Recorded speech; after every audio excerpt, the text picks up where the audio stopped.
Boa noite, né, a todos, todas. Também agradeço, né, entro nessa corrente dos agradecimentos, né, pela presença de cada um. A Shen, né, Leila, o Seb, né, todos. A Lama Santen.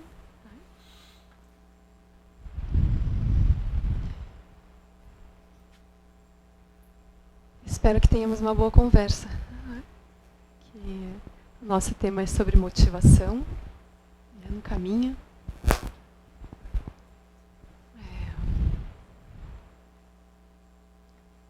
Tá bem o som? Tá dando para ouvir? Vocês estão bem aí? Sim. Tem lugar aqui também, se alguém quiser. Não?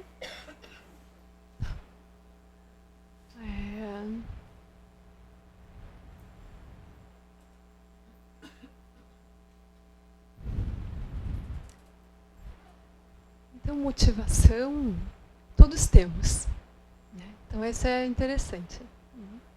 Motivação não falta. Todo mundo sempre, nós estamos sempre motivados. A gente sai, afinal de contas, olha a trabalheira que é a nossa vida, né? A gente faz grandes esforços, grandes movimentos, né? Sai todo dia, no mesmo horário, normalmente, né, de casa. E a gente tem feito muitas coisas, né? Muitos anos. Então, dentro do caminho espiritual, o que a gente vai contemplar na nossa vida é se a motivação que a gente tem gerado e a direção, né, para a qual a gente tem levado a nossa energia, se isso realmente vai trazer os resultados, os frutos que a gente espera, né, os frutos pelos quais a gente reza, né, todos os dias. A motivação ela é um tema muito importante, porque essa motivação ela já existe, né? Nós temos uma energia de busca. Dentro do caminho espiritual, a contemplação é essa. Nós estamos indo na direção correta, a gente está buscando a nossa felicidade, a nossa realização no lugar certo, olhando para a direção certa, né? Assim, a gente querendo ver o sol nascer, nós estamos olhando para leste? Ou será que a gente está olhando para o sul, para o norte? Então o tema da motivação no caminho espiritual, ele é realmente muito importante. O caminho espiritual ele só começa se essa motivação estiver realmente voltada a leste, né, para onde o sol nasce. Então quando o Buda apresenta o caminho espiritual, antes de ele falar sobre a motivação, sobre essa energia, né, sobre esse fogo que vai acender no nosso coração e vai fazer a gente realmente andar nessa direção, né, a lucidez, ele nos convida a fazer uma contemplação sobre as nossas vidas.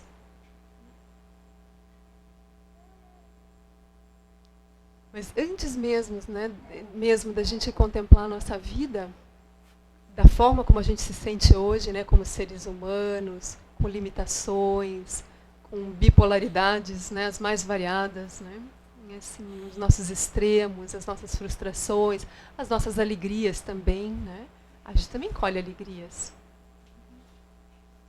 Mas aí, antes mesmo da gente falar sobre a nossa condição humana e o que realmente está acontecendo, aí é sempre bom olhar para o mestre que está dando esses ensinamentos. A gente olha para o Buda, a gente olha para os mestres contemporâneos, né, que estão andando sobre a Terra nesses dias.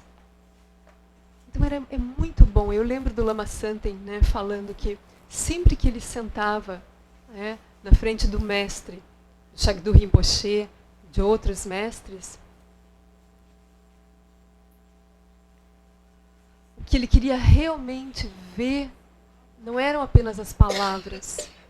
Ele queria descobrir o lugar, esse lugar onde aquele ser estava sentado, da onde aquelas palavras brotavam. Então, ele entendia que tinha uma coisa muito sutil. Oh, não fui eu. todos, nada. Então, esse lugar sutil, da onde os mestres falam, né, com essa clareza, esse lugar sutil é onde nós estamos exatamente agora. Tá? Mesmo a nossa mente que se manifesta com qualidades humanas e inteligência humana, ela está nesse lugar, sendo criada, sustentada e gerando realidades e identidades nesse lugar. Então, antes mesmo da gente falar, porque antes de eu falar da motivação, eu vou ter que falar, assim, dar uma desanimada na nossa motivação. As motivações, né, comuns. Mas antes de eu dar essa desanimada, né, geral, eu vou dar uma animada. Né? A gente vai falar realmente assim da condição de Buda que todos nós temos. Por isso que surge o caminho espiritual. O caminho espiritual não é assim simplesmente, né, não é um conserto, né? Não é para nos consertar, né? Como se a gente tivesse errados, como se a gente tivesse problemas verdadeiros, né? Absolutos. O caminho espiritual é um caminho de recordação, é para nos recordar de quem nós realmente somos. Então é muito bom, antes da gente contemplar a própria condição humana, onde a gente se sente cheio de problemas, cheio de limitações, a gente se sente perdidos, né, aflitos. Lembrar que aquele que está falando, né, os mestres, quando eles falam, eles estão dizendo que nós temos a mesma condição que ele. Aí isso já dá um alívio, né? Aí diz assim, mas eu não me vejo, né? Quando eu me olho no espelho, eu realmente não me vejo como um Buda, como um ser lúcido, né? Mas, na realidade, nós somos esse ser lúcido. Nós só estamos esquecidos, né, disso. Porque existe um processo criativo, né? Essa mente lúcida, que é a mente do Buda, a mente desperta, ela é capaz de criar qualquer realidade. Ela é uma consciência plástica completamente acolhedora. É um lugar plástico e acolhedor, luminoso. Produz realidades, produz várias formas de consciência. Só que daí surge a vidya. Aí a vidya é como se fosse um esquecimento do processo criativo, e a gente se envolve com as brincadeiras, com os jogos, né, com a nossa criação, e a gente começa a sofrer ali dentro. A gente começa a se ver separados daquilo que a gente mesmo cria, né, nesse mundo sutil. Basta ver agora, né? Tem coisas que a gente está tendo manifestas na nossa vida nesse momento que a gente sonhou há 10 anos atrás. Aquilo não estava manifesto. A gente sonhou com um casamento, a gente sonhou com um emprego, a gente sonhou com um carro. Né? E aquilo estava só na nossa mente. A gente imaginava, aquilo não estava manifesto. Mas a gente tem a capacidade de, ao pensar, ao imaginar, se ver separado daquilo. E ao se ver separado, a gente passa a desejar que aquilo se manifeste. Ou a desejar que aquilo nunca venha a acontecer. Aí a gente começa a ter uma sensação de realidade, de solidez, necessidade de se mover para encontrar aquilo, para construir aquilo, para poder pegar, né, sentir que aquilo é concreto. Para quê? Para estabilizar aquela sensação. Porque na mente é tudo muito volátil. A gente não consegue, a gente pode pegar, né, assim, nesse bastão, eu posso passar esse bastão aqui para todo mundo, cada um pega. Daí eu digo, agora lembrem da sensação. A gente consegue lembrar, mas parece que é por segundos. A gente não consegue ter a sensação como quem segura o bastão e fica ali, né, o tempo todo. Então, é isso que a gente busca, né, a partir dessa mente original. A gente começa a sonhar coisas, começa a se sonhar. A gente começa a planejar a nossa própria identidade, né? Lá desde a adolescência, quando a gente começa a pensar por si mesmo, a gente começa a perguntar, quem vou ser? Quem serei eu no futuro? E daí é isso, a gente se vê separado até da própria identidade. E a gente vai construindo ela plasticamente. Daí a gente escolhe o cabelo que vai ter, a roupa. Eu acho que eu me sinto mais riponga. Não, acho que eu me sinto mais clássica. Né? A gente começa a procurar assim, né? Como eu vou ser? E a gente vai se montando. Vai também montando o mundo ao redor. Onde que eu gostaria de viver? Eu sou super urbana. adoro tomar café, cinema, shopping. Ai, não, eu adoro natureza. Eu quero trabalhar, né, mais perto da natureza, com os agricultores, E a gente vai sonhando. Só que tudo isso está no mundo imaginário ainda. E no momento seguinte, começa a surgir uma energia de busca, uma motivação. Né? Aí começa lá. A gente começa a procurar alguma coisa. A gente começa a andar, literalmente. Mas esse é o ponto, gente. A gente não está andando no planeta Terra. A gente está andando nessa nossa consciência. Visitando sempre lugares internos. Mas como isso tudo é volátil e a gente se vê separado, mas a gente gostaria de estabilizar aquilo, surge essa aspiração de ir lá e construir a casa. Ir lá e pagar um consórcio e ganhar o carro. A gente começa agora começa a entrar lá naqueles sites, né, de namoro. Agora coloca todos os dados lá para ver assim, bom, essa é a pessoa. Aí de repente aparece uma foto. Uau, existe esse ser? Ah, mas agora eu quero pegar, só a foto não adianta. Então nós somos loucos por essa concretitude. Mas, gente, a magia é essa. Quando eu encontro aquilo continua na minha mente. Eu continuo derramando. Porque o que é o carro? Vamos imaginar, o que é o carro? O carro é metal, é borracha, é plástico. Tem um monte de coisa ali. Agora a gente junta tudo aquilo que não é, como o Lama explica. Eu pego tudo o que não é carro para montar o carro. Mas o que faz o carro ser o carro? É o carro da minha mente. Ali eu consigo é como se eu conseguisse juntar todos aqueles elementos e fazer uma coisa só. Mas isso não existe. Não existe nada que seja uma coisa só. Tudo surge de vários elementos. Por isso que se diz no budismo que as coisas são vazias. São vazias dessa existência fixa. Como se a gente tivesse átomos de carro. A menor não existe. Então, tudo surge na minha mente. E aí eu começo a construir essa realidade. Então, é essa mente construtiva, criadora, criativa, lúdica, lúcida, que a gente quer recuperar. Então, todo o caminho espiritual é para isso. É para lembrar quem nós somos. É para lembrar que nós somos esse ser inseparável das suas experiências. É isso que nos torna seres apegados, amedrontados, desesperados.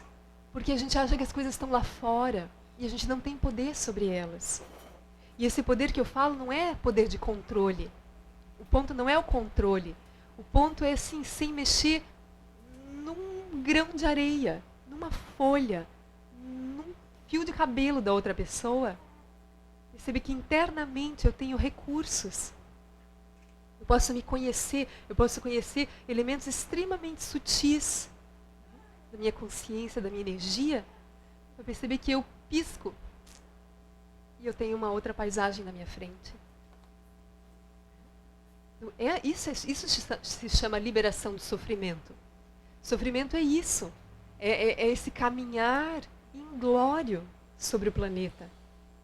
A gente nunca vai encontrar o que a gente quer, porque a gente está sempre reunindo aquilo que não é para tentar surgir aquilo que é na nossa mente.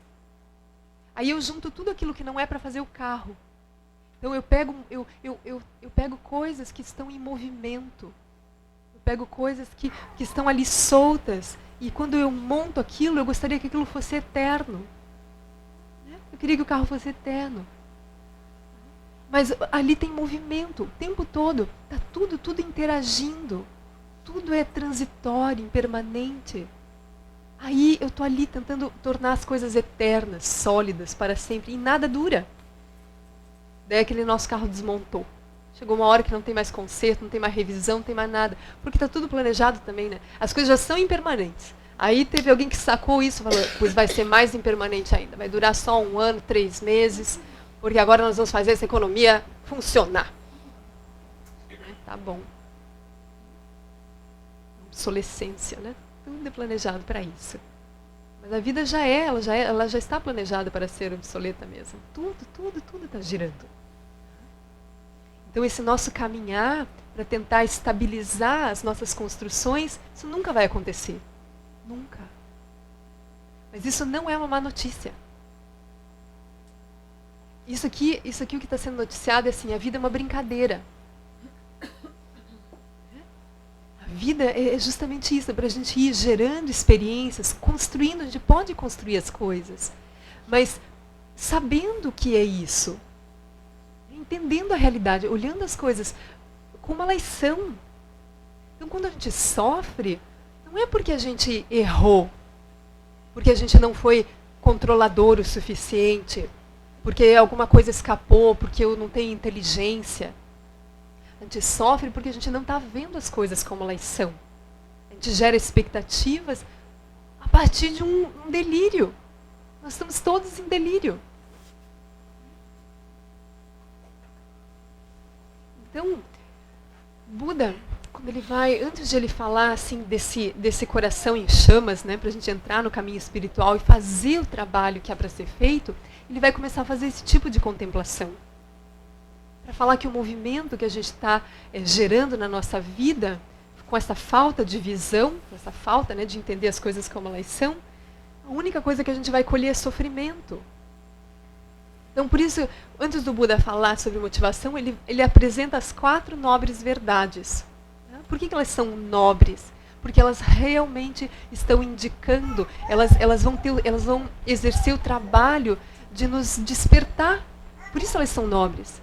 Porque numa primeira olhada assim, sobre as 4 nobres verdades, elas não são muito fáceis. Porque ele vai falar sobre sofrimento, sobre as causas do sofrimento, sobre o nosso engano. Né? Mas elas são nobres na medida que elas nos ajudam a despertar. Enfim, né? Uma verdade. Então, as 4 nobres verdades, então, antes mesmo das 4 nobres verdades, é bom lembrar isso. Aquele que está falando, aquele que está apresentando as 4 nobres verdades e o caminho, ele já é o liberto, ele já é o desperto. Então, ele não vai falar nada que queira nos afundar, que queira dizer assim, ó, gente, nós somos um bando de perdidos. Não, a gente não, ele vai dizer vocês, né? Eu sou o liberto e vocês, pobres, estão completamente perdidos. Então, o Buda, os mestres, né, de saída, eles vão dizer, nós somos iguais. Iguais. Né? Isso está escrito mesmo. Quando se diz assim, qual é a diferença entre um ser humano e um Buda? Qual é a diferença entre um ser senciente, um animal, e um Buda? A única diferença é que o Buda está desperto. Ele acordou. Ele sabe quem ele é. Os seres sencientes, os seres humanos, têm todas as condições. Eles surgem, inclusive, dessa consciência ampla e lúcida. A única coisa é que a gente está esquecidos. É como um artista, né, que começa a representar vários papéis, e daqui a pouco ele se perde nos papéis e esquece de que ele era o ser humano livre. Daqui a pouco ele acredita, ele sai na rua, as pessoas começam a xingar porque ele é o vilão da novela, ele começa a achar que é realmente ele que está sendo xingado. Não é ele. Papel, é uma brincadeira. Por isso que o Buda, na época em que ele dava ensinamentos, ele usava muito o teatro. Ele usava o teatro como exemplo da vida. Porque nós estamos fazendo um grande teatro. Por maior que seja o nosso sofrimento nesse momento, né, por maior que seja a glória que a gente acha que esteja, né, vivendo, isso é um teatro. É como um cinema. A gente pega vários elementos, pega a tela, pega som, música, luz. Aí a gente monta aquela sala linda e tcharam! É um grande espetáculo. Mas não tem. São vários elementos que vão sendo reunidos para criar aquela experiência. Então a nossa vida também. Nós temos vários elementos. A mente que cria as aparências, a energia que dá brilho, o corpo que surge e começa a se mover. Mas a gente mexer qualquer um desses elementos, o teatro acaba. Então o nosso sofrimento ele não é sólido. Nosso sofrimento, como no budismo, na primeira nobre verdade é isso, o sofrimento é dukkha. O sofrimento não é sólido, ele tem causas. Por isso que ele pode ser liberado. Então o sofrimento não é uma maldição. A vida humana ela não precisa ter esse rumo fatal, né? Todos vão sofrer. A não ser que a gente não desenvolva essa visão lúcida. quando o Buda fala sobre sofrimento, ele não está nem falando só o sofrimento daqueles que choram. Ele está chamando de sofrimento, inclusive aqueles que estão sorrindo nesse momento, sem entender quem eles realmente são. O que significa isso, né? Isso é dukkha. Então, dukkha é assim, os Budas olhando os seres, quando os seres não compreendem quem eles realmente são, quando eles choram, eles já estão colhendo os frutos das suas ações equivocadas. Quando eles riem, eles vão chorar. Eles estão rindo sem entender que aquilo que está trazendo alegria naquele momento vai mudar. Quando a gente ganha o carro, né? Chega lá alguém, imagina, ganhou de presente, hein? Ó, nem foi consórcio. Chega alguém balançando aquela chavinha assim. Eu falo assim. Daí tem aquelas imagens, né? Assim, maravilhosas da propaganda, né? Aquelas pessoas dando aqueles saltos, assim, né? A pessoa se joga no chão. Tá. Daí passa um mês, passa 2 meses, daí a pessoa começa a contemplar o carro, né? Tem que abastecer, né? Tem que trocar óleo, dá problema, né? Tem que trocar água, tem que lavar, tem que pagar impostos, fura pneu. Então isso que o Buda fala. A gente pode se alegrar com o carro, mas saiba, gente, o pacote é completo. O pacote é completo. Tudo demanda sustentação, porque aquilo foi construído. Então uma vez que é construído, aquilo é feito para se desmanchar. Mas a gente vai estar ali nesse esforço, né? Não desmanche, eu vou rezar. Vou rezar porque o meu carro, todos os carros estragam, mas o meu não vai estragar. Né? Todas as pessoas morrem, mas eu não vou morrer. Né? Todos os casamentos terminam, mas não, o meu é diferente, eu tenho certeza. Né? Começou diferente desde o início. Né? Não, né? Então, isso é o que? Isso é a própria ilusão, isso é uma ingenuidade nossa, né? Então, isso no budismo vai ser assim. Então, existem essas alegrias, mas essas alegrias são transitórias. A gente está apostando que aquilo vai nos trazer alegria 24 horas por dia. A gente ganha um bebê. A gente planejou, né? Aquela barriga deliciosa, né? Enxoval. Lindo, chá de bebê, né? Presentinho para cá, presentinho para lá, todo mundo paparicando, a mamãe e o papai. Daí a avó já está assim, né? Vai indo, minha filha, vai indo, aproveita que está todo mundo em cima de ti, porque daqui a pouco você vai ver, né? Então essa é a ingenuidade. Não que não seja bom ter filho, mas tem que entender que a alegria não vem disso. Essa alegria transitória. Transitória é assim, uma hora dá alegria, outra hora dá trabalho. Vai chorar, vai ter cólica, vai crescer, vai ser adolescente, vai te olhar e falar assim, não gosto mais de você e quero ser completamente o seu oposto. Puxa, gente, eu te dei tudo, né? Mas vai acontecer isso, faz parte do processo. Né? Então os pais eles deviam já entender todo, né? As várias fases. E até um dia assim, ó, fui. Aí é lindo assim, né? Comovente realmente olhar o casal construindo, né? Então nós vamos ter filhos, nós vamos ter uma casa. Aquilo parece que vai ser a vida inteira, né? Mas aquilo é passageiro, gente. 20 anos. Aí um olha para o outro. Você sabe onde é que está o Juninho? O Juninho não liga faz 2 dias. Foi com os amigos para a praia. A gente tem que reaprender a namorar agora, senão acha, meu amor? Né? Fazer alguma coisa agora, porque né? Vamos reinventar a vida, né? Porque é assim, ó, isso tudo é transitório, tudo está mudando o tempo todo, né? Porque tudo é construído, as coisas não são sólidas. Por isso que a gente sofre. Então, o que o Buda vai querer apresentar no caminho é a felicidade definitiva.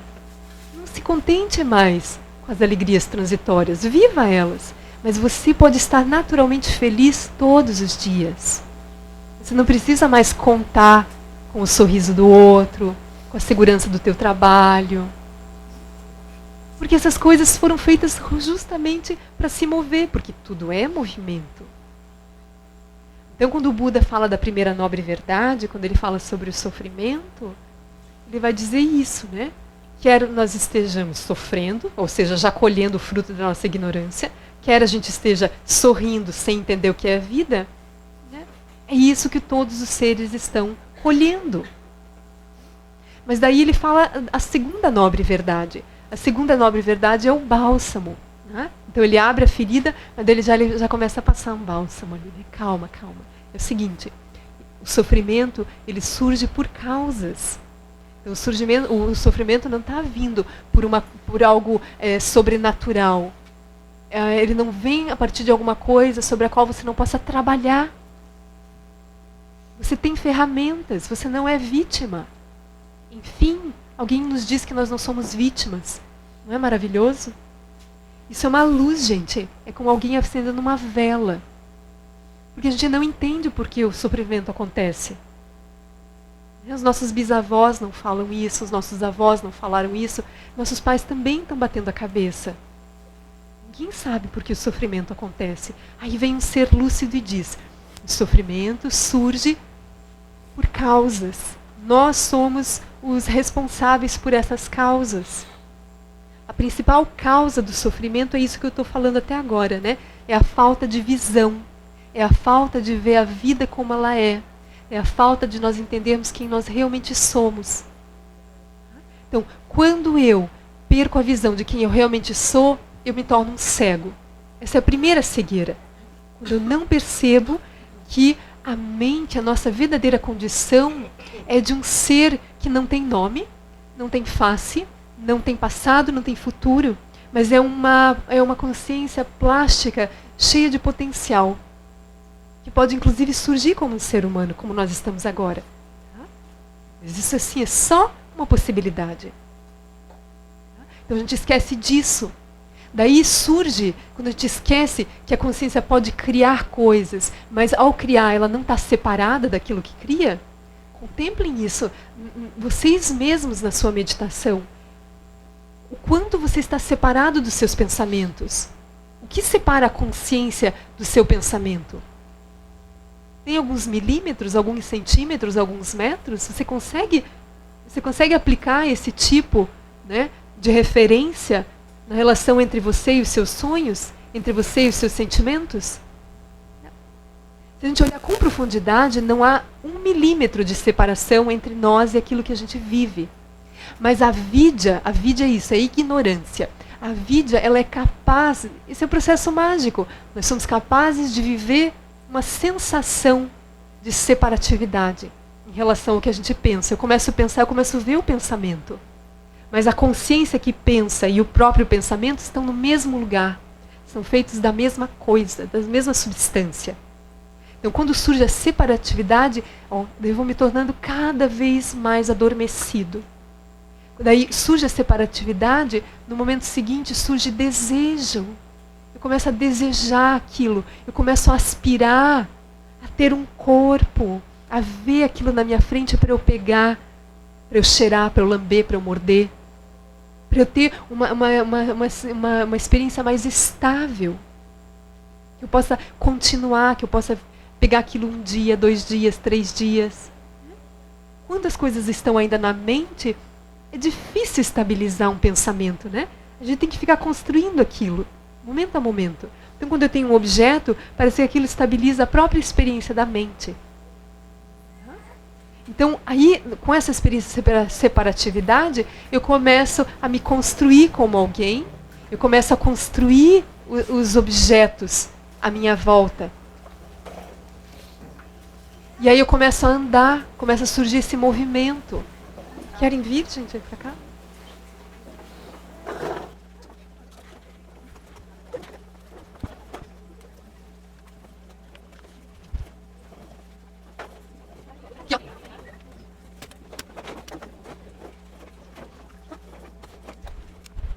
Então, vamos voltar àquele exemplo do carro, né? Então, primeiro eu sonhei com o carro. Aí eu vou lá e eu adquiro o carro. Aí quando eu começo a ter contato, né, com os objetos, né, que antes eram mentais, mas agora eu começo a ter, né, essa experiência tátil, eu começo a pegar nas pessoas, nas coisas, eu começo a julgá-las, eu começo a avaliar se aquilo é bom ou ruim. Aí se diz que essa é a segunda cegueira. Quando a gente agora simplifica todo o processo criativo e a gente, na ilusão, né, de ver aquilo de forma externa, eu só digo se eu gosto ou eu não gosto. Por que isso é uma cegueira? Porque nós estamos construindo aquela aparência. Aquilo nasceu na nossa mente primeiro. Daí depois, claro, depois tem um nível de energia que vai dando brilho para aquilo. Então tem uma energia que se move, a gente sente que se emociona, sente que alguma coisa nos mobiliza. Aí eu acho que todo esse movimento está vindo lá de fora. Eu não percebo que todo esse processo é interno. A gente cria uma aparência mental, a gente dota aquilo de energia e aquilo se torna dinâmico. Eu começo a me mover na relação com essas coisas e aquilo não para mais.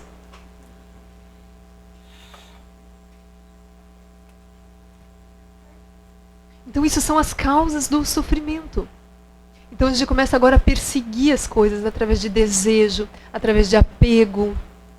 E aí cada vez, na medida em que a gente vai tendo experiências, vai surgindo também cada vez mais firme uma noção de identidade.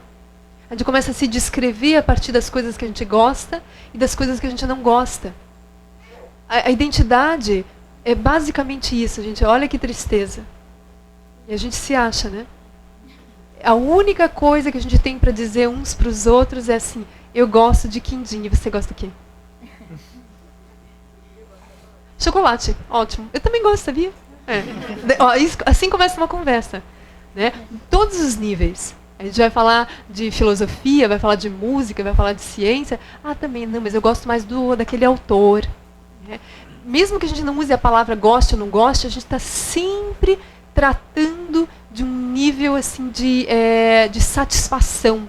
A gente espera que o outro confirme. Quando eu estou lá elaborando uma grande teoria, eu estou fazendo mestrado, sabe? Estudando agora um grande caso. A gente começa a falar, assim, a gente fica olhando para o olho do outro para ver se brilha. Porque a gente quer que o outro diga: que bacana, você é o máximo, hein? Poxa, vai ser o ó essa tua apresentação, eu quero estar lá. Né? Daí a gente começa, nós somos seres inflamados. Né? É isso que a gente está buscando o tempo todo, é acomodar um nível de energia através, né, das aparências, né, que o outro nos sorria, que a estrada, que as ruas, né, de Recife não tenham buracos, que não chova no dia da palestra, pelo amor de Deus. Né? Aí, a gente está querendo controlar o universo. Para quê, gente? Para eu ficar assim, ó. Olha que movimento, isso não é ingênuo. Não é ingênuo. É isso que nós estamos fazendo. A gente passa 80 anos da nossa vida na esperança de que um dia tudo vai ficar bem bonitinho. A gente arrumou o cabelo de todo mundo está comendo na hora certa, todo mundo usa a roupa com as cores que eu gosto. Tá tudo lindo, só tocam as músicas que eu gosto, na minha cama, na minha mesa, tudo, só o que eu gosto, só o que eu escolho, né? Isso é uma criança andando no mundo, não é? Não parece? Mas não é, somos nós. Então, isso, né? O caminho espiritual é, enfim, para nós nos tornarmos seres adultos. Então, a gente não, a partir, né, dessa primeira nobre verdade, o Buda está falando, da segunda nobre verdade, ele está falando isso. Como é que a gente gera as causas do sofrimento? Ó, desse jeitinho. Primeiro esquecendo, né, da consciência criativa, da nossa natureza desperta. Nos vendo separados daquilo que a gente cria. Aí começa um movimento, né, da gente querer que tudo isso se torne sólido. Agora eu quero um corpo. Então eu começo a me descrever, agora eu quero ter um corpo. Eu quero ser loira, eu quero ser morena, eu quero ser alta. Eu vou fazer alguma coisa para eu ter uma aparência de acordo com aquilo que eu estou me imaginando. Tudo eu quero ver manifesto de forma física, palpável. Aí a gente começa a se descrever como essas identidades. A gente esquece todo o processo interno, todo o processo luminoso da mente. E essa é a nossa ignorância. E por isso a gente sofre. Daí o Buda vai dizer, então essas são as causas do nosso sofrimento, né? Aí na terceira nobre verdade, ele vai dizer, Não se assustem. Não se assustem. Existe um caminho. Né? Aliás, na terceira nobre verdade, ele vai dizer, essas causas podem ser eliminadas. Não é maravilhoso? Então, primeira coisa, o sofrimento não é uma fatalidade. Ele não é uma maldição. Não é algo que não possa ser trabalhado. Existem causas. Terceira nobre verdade, essas causas podem ser trabalhadas, iluminadas, superadas. E o sofrimento desaparece. A experiência do sofrimento desaparece. Realmente. Daí na quarta nobre verdade ele diz, eu não vou deixar vocês na mão. Já imaginou se ele fosse embora na terceira nobre verdade?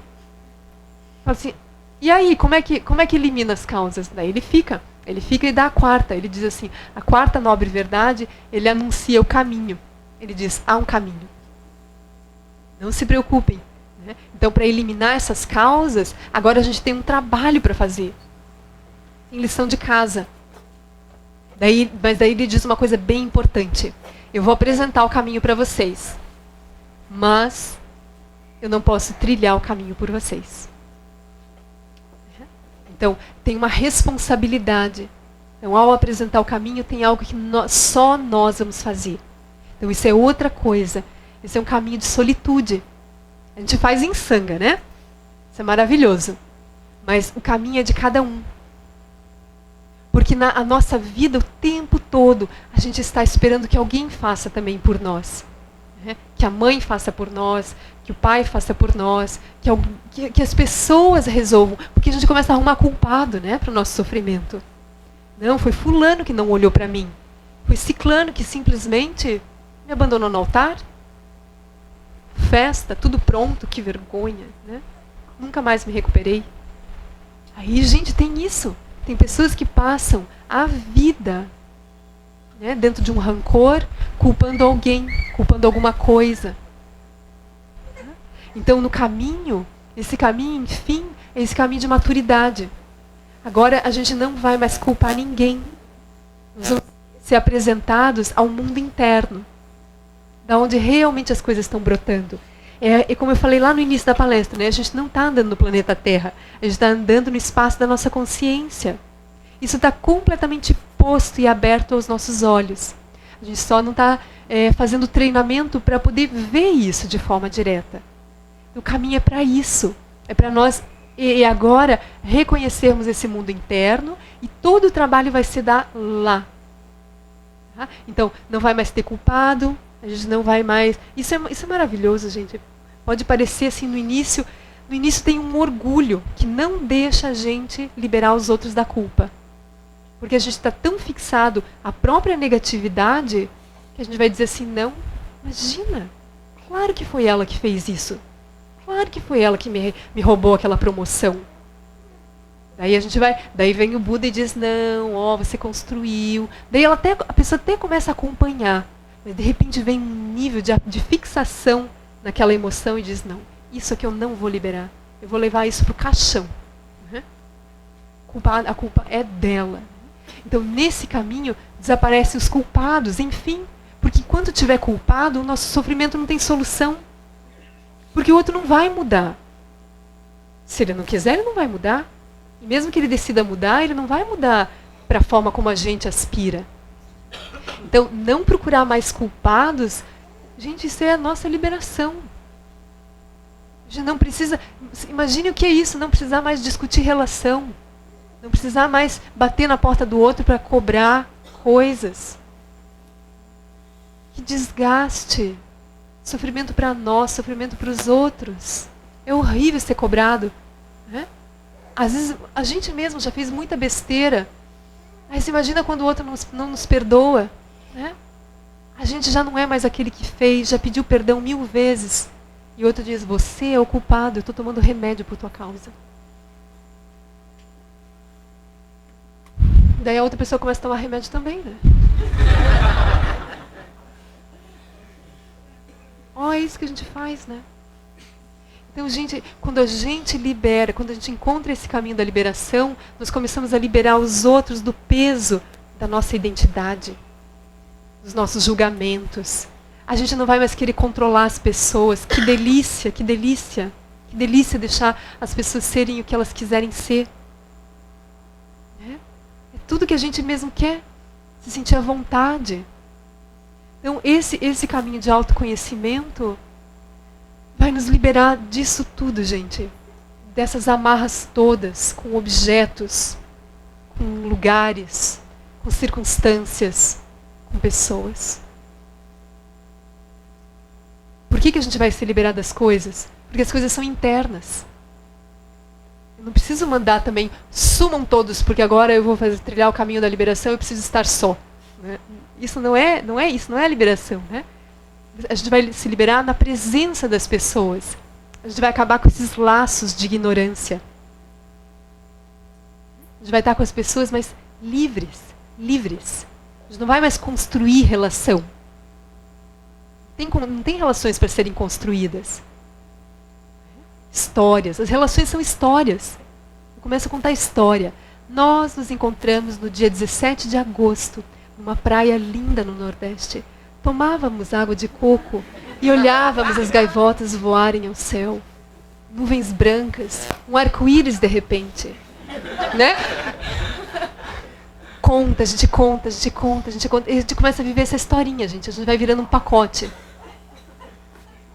Né? E ai daquele que sujar a nossa paisagem. De repente voou um urubu ali. De repente passou alguém e jogou uma latinha de cerveja na minha paisagem, né? Estragou tudo, né? Não contava com essa latinha de cerveja agora aqui. Então isso é muito, a gente ri, né? Por isso que a gente fala que é tragicômico. Porque é uma comédia, mas é assim que a gente faz a nossa tragédia. Né? Desse jeito a gente vai construindo uma historinha. E aí, o que acontece? Isso se torna um script. O passado, gente, é um peso. Não pode contar histórias. A gente tem que ir vivendo as coisas e liberando elas instantaneamente. Viva, mas não carrega aquilo no momento seguinte. Porque quando a gente começa a costurar um momento no outro, surge um script. A gente começa a ter expectativa que tudo vai correr na mesma direção 50 anos. E aí a gente já falou agora, tudo é movimento. Movimento incerto, inclusive. Não tem como controlar o vento, a chuva. Não tem como controlar como os elementos vão se combinar. Na própria terra, com a água. Surgem coisas inimagináveis. A vida é inimaginável. A nossa sensação de controle é de chorar. E de rir. Porque não vai acontecer o que a gente quer. Então, quando a gente começa a construir relação, saibam, sofrimento na certa, porque o outro vai mudar. Nós mesmos vamos mudar. A gente não vai conseguir. Naquele dia a gente escreveu uma cartinha, sabe? Vou contar para vocês. A gente contou tudo que a gente ia fazer na nossa vida até o último dia. E eu emoldurei isso, eu coloquei na sala. E a gente olha isso. Né? Aí um dia, o outro mudou de ideia. Aí eu pego aquele quadro e falo assim, você escreveu isso aqui junto comigo. Como é que você... Tá vendo aqui, ó? Isso aqui, isso era pra gente estar fazendo. Como que você não vai fazer isso comigo agora? Daí o outro tá assim, né? É que eu mudei. Né? Fala sem graça. Né? A gente devia se alegrar, que bom que você mudou, né? Senão ia estar fedendo. Aquilo que não muda, fede. Né? A água que não flui, fede. Mas a gente vai fazendo isso, é construir relação. Então as relações, não tem mais relação para construir desde um lugar de lucidez. Existem encontros. Os encontros são assim, ó, como a gente não planejou, né? Assim, mais ou menos, porque senão também, né, tinha que alguém comunicar. Mas o que está acontecendo exatamente agora aqui, a gente vai confessar, nós do SEB, tá? A gente não ensaiou. Né? A gente não ensaiou nada.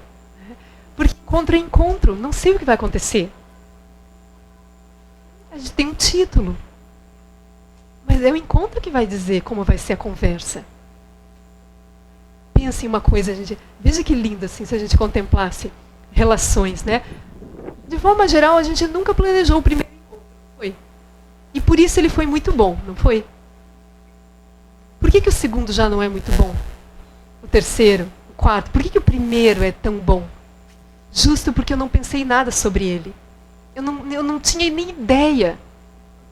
E aí a relação vai se desgastando, porque eu pego aquilo como referência, agora eu quero que na segunda vez seja igual. Que na terceira a pessoa fale a mesma coisa e abra a porta do carro para mim. Aquilo só fez parte da primeira noite, né? Na terceira ela não abriu mais a porta.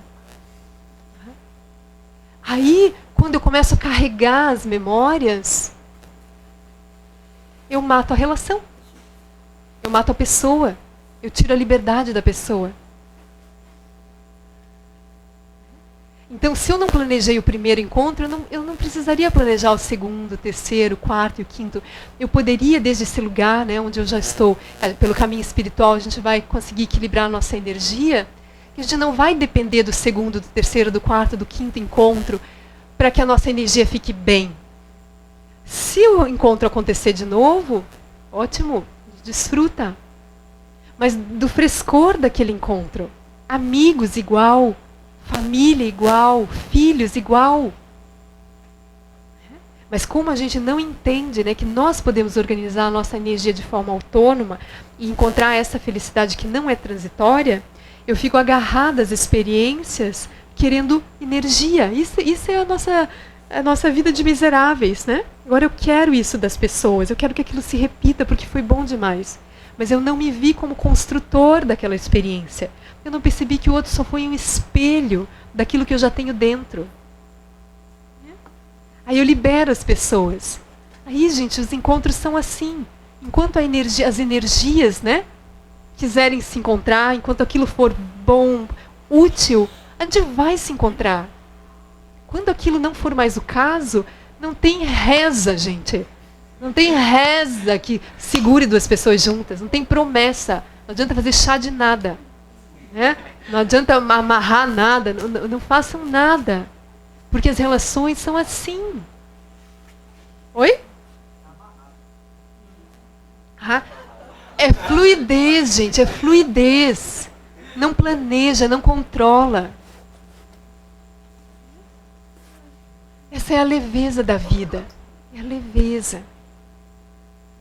Então, o caminho espiritual, a quarta nobre verdade, né? O Buda está dizendo isso, né? Esse é o caminho. Esse é o caminho agora onde você vai ser responsável por você mesmo.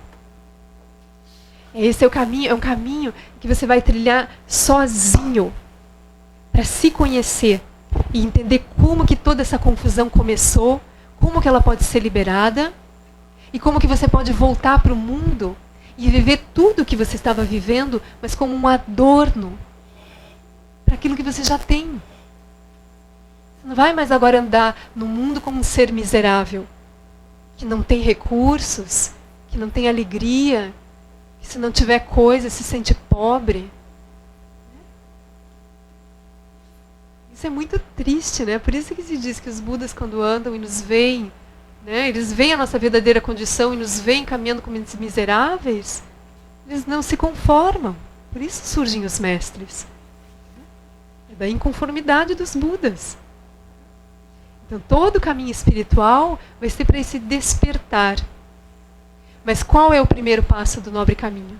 Aí esse é o ponto.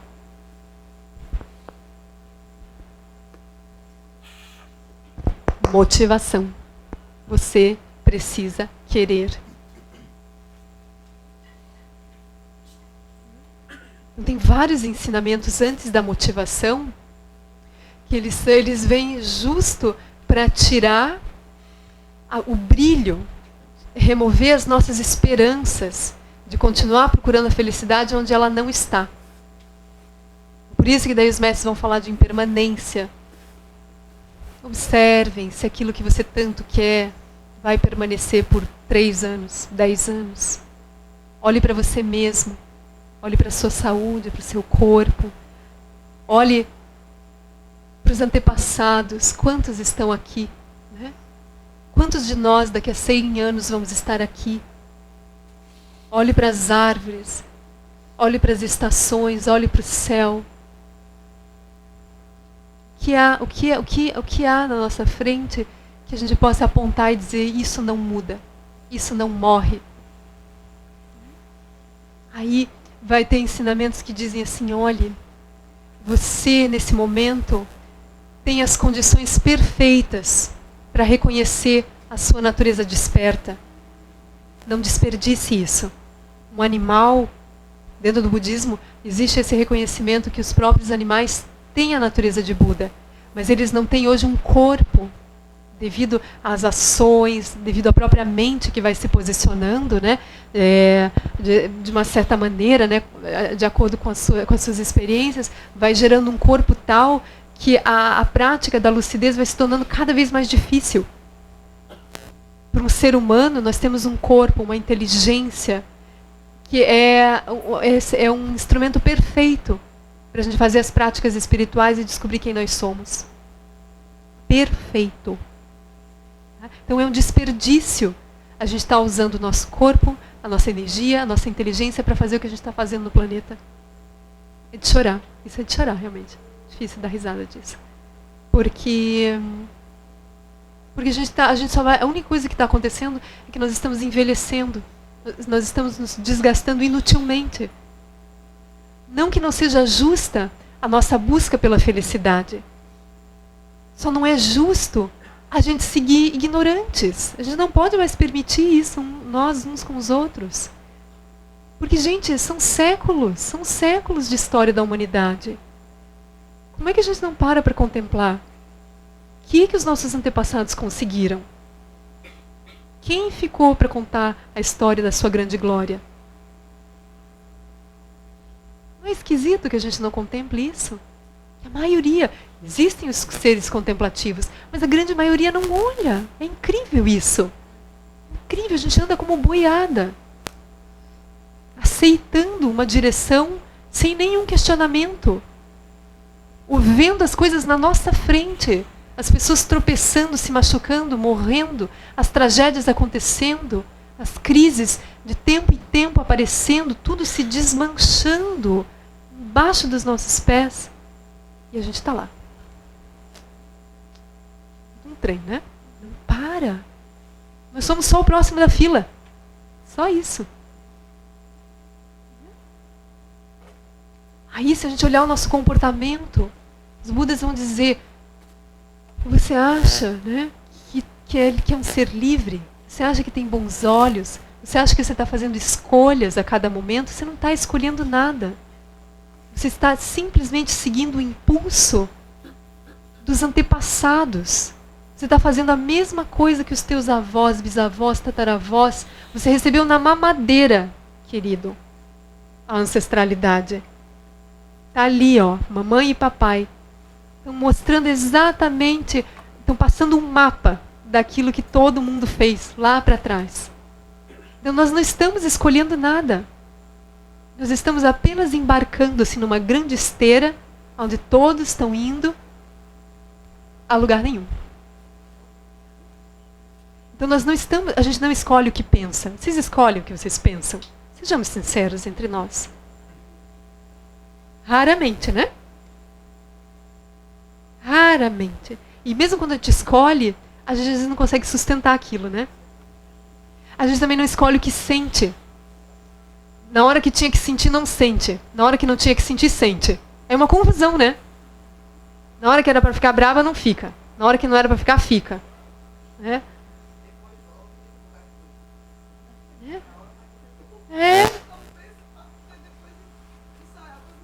E o corpo? A gente também não escolhe. Os nossos movimentos todos automatizados. A gente vai desde pequenininho repetindo, repetindo, repetindo. Vocês pensam de manhã cedo com qual mão vocês vão escovar os dentes?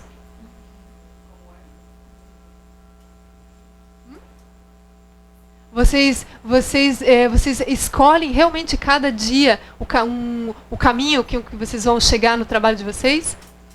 Vocês mudam de caminho? É? Difícil a gente estar assim, sempre num ponto e dizer assim: por onde vai ser mesmo? Por aqui. Não se preocupem, tá? Isso não é treinamento para ser, né, doidinha, né, pancada da cabeça, assim, né? Fazer qualquer coisa, não é isso. Né? Mas é assim, não há liberdade. Isso é o ensinamento do karma. Então, karma é isso. A gente está fazendo o que todo mundo na nossa ancestralidade fez e nós não temos escolha. E a gente, ao fazer as coisas, a gente também não entende nada sobre causa e efeito. A gente não sabe o que traz felicidade, a gente não sabe o que traz sofrimento. Não sabe nada. A gente vai plantando sementes de sofrimento, achando que aquilo vai trazer alegria. Não sabe. Não sabe que o que traz sofrimento é a negatividade, é a agressividade, é a ignorância. A gente não sabe que o que traz felicidade é virtude, sabedoria. Ninguém diz isso para nós. Olha o que se diz hoje no mercado. Olhem, gente, quais são as receitas de felicidade que estão sendo colocadas na nossa mente. Olhem essas propagandas na televisão com um olhar crítico, gente. Aqueles sorrisos são enganosos. Propaganda de margarina, cartão de crédito, carro. Não se deixem, gente. Isso é fonte de sofrimento. Porque aquilo vai girar. A gente tem que começar a ouvir realmente os mestres. A felicidade vem, primeiro, por uma condição natural. A gente não precisaria fazer nada, mas nada mesmo, gente. Nada, não é nem ligar mas nem um ventilador, nem um ventilador. Felicidade é uma condição natural daquele que conheceu a si mesmo. A gente tem que daí entende isso, né? Então a felicidade já ela é um estado natural. E depois, qualquer movimento que a gente venha a realizar no mundo é para cuidar dos outros. Nós não vamos a lugar nenhum cuidando de si mesmo. Essa é a fonte do nosso sofrimento. Ficar preocupado consigo mesmo. Se se a gente cuida de 10, 10 cuidam da gente. Como é que nos escapa? Isso é inteligência. Achar assim, cada um por si, Deus por todos. Cuide dos seus, cuido da minha empresa, dos meus. Eu vi um exemplo, acho que da Ama, ela falando assim, né? Nós estamos agindo, assim, imagina um prédio, né? E embaixo começa um incêndio. A pessoa que está lá no 15º andar diz assim, o fogo está lá embaixo. Não é? Isso não diz respeito a mim. Nós estamos fazendo isso. A gente é capaz de isolar e dizer assim, não, aquilo não diz respeito a mim. Isso não diz respeito à minha família, à minha empresa, ao meu país. Né? Tudo diz respeito a nós. Todas as pessoas são importantes. Somos todos iguais. Então a gente não entende isso e acha que ser feliz vai ser isso. Competir, pisar em cima da cabeça dos outros, eliminar aqueles que me atrapalham, ser mais bonita, ser mais inteligente. Isso é horrível. É horrível causar inveja no outro. É horrível, gente. Isso vai trazer sofrimento para nós. A outra pessoa está nos odiando. A pessoa está desejando que a gente tropece. Porque ela sente inveja. Ela está passando mal. Não queiram que ninguém sinta inveja. Não queiram causar inveja. Não queiram impactar ninguém com a sua beleza, com a sua inteligência, com o seu sucesso. Vocês se apaguem. Vocês não queiram holofotes, não queiram nada. Descubram a felicidade interna, onde nem rosto você precisa ter. E ajudem os outros a descobrirem isso. Promovam as pessoas. Façam com que as pessoas se sintam assim, à vontade do seu lado. Sejamos humildes, lá embaixo. Se coloque lá embaixo. Faça as coisas e saia antes da festa acabar. Não diga que foi você que fez. A gente não pode causar, a gente não pode ser espelho disso para as pessoas. As pessoas sofrem verdadeiramente enquanto elas não sabem quem elas são. Tem que ser igual. Porque nós somos iguais, mesmo como seres humanos, nós somos iguais como Budas. Por que a gente tem orgulho? Tem orgulho do quê? Então, a gente não entende isso. Aí a gente está com essas propagandas malucas do que é ser feliz. E de chorar. E daí vem o próprio sofrimento, né? Essa contemplação que a gente está vendo aí, né? Então, quando a gente não entende a nós mesmos, a gente não entende como a realidade é criada, o sofrimento ele surge de forma natural. Né? Ele é assim, ele é fatal. Então, isso é tudo contemplação para surgir essa chama no nosso coração. A motivação, ele é o primeiro passo do nobre caminho da iluminação. O Buda apresentou em 8 passos. Então, o primeiro é querer. Você quer? Se você não quiser, ninguém vai te arrastar. O Buda não acabou de falar? Eu apresento, mas quem vai ter que fazer é você. Aí, o que vai nos fazer andar no caminho? Querer. Querer. Aí, como eu falei, a gente já está cheio de querências, né? Motivação e querer não nos falta. Agora, só o que falta realmente agora é colocar esse brilho. Todos os seres têm um brilho super especial, super importante. Olha que desperdício a gente pegar as nossas criancinhas, né? Os nossos jovens, os nossos adultos. A gente pega aquele brilho e joga eles num mercado horroroso lá, né? Para serem seres competitivos, né? Com uma visão ignorância, assim, uma visão de ignorância, né? Completamente fechada, autocentrada. Filhinho, você cuide de você. Se o teu amiguinho te der um tapa, você dá 2 nele, viu? Você se defenda, você aprenda a se defender. Claro que, né? Nem todos falam isso. Mas, de alguma maneira, a gente acaba passando isso para as nossas crianças, né? Essa autodefesa, medo. A gente está ensinando medo para os nossos jovens. Muito medo. Então, a gente está pegando um brilho precioso, né, das nossas crianças, dos nossos jovens, e colocando no caminho da ignorância, da roda da vida. Então nós precisamos pegar esse brilho, né, dos seres e colocar dentro do caminho. Transformar esse brilho numa motivação genuína para que os seres descubram quem eles realmente são. Esse brilho, gente, ele tem que surgir. Se essa motivação não surgir, o que vai acontecer? A gente pode entrar no caminho espiritual, mas a gente vai oscilar. A gente vai fazer um pouquinho de prática, mas aí a gente acha que ainda tem muitas outras coisas que eu ainda não testei. Tem alguns países que eu gostaria de conhecer, tem umas coisinhas ainda que eu gostaria de comprar, e eu vou precisar fazer umas prestações, vou ter que trabalhar, não vou poder fazer retiro. Né? Aí a gente vai criando esse tipo de situação, né? É como andar com o pé em 2 barcos. Né? Só que daí não tem como, né? Uma hora ou outra a gente vai ter que pular. Fluxo do rio, eles vão se separar. Então seria muito bom se a gente colocasse os 2 pezinhos no mesmo barco. Tendo essa confiança de que o caminho espiritual, ele não é um caminho paralelo à vida real. Então, tem o caminho espiritual e tem a vida real.